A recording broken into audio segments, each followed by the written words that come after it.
This is a video on how to test if you suspect a mechanical related misfire.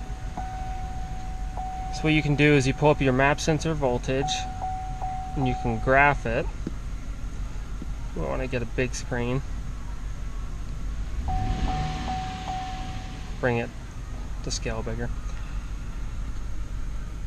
So if you see those fluctuations like this, that's an indicator of a mechanical related misfire. It should be nice and steady, a nice smooth line. So if you have a nice smooth line, then it's either going to be injector or coil or spark related.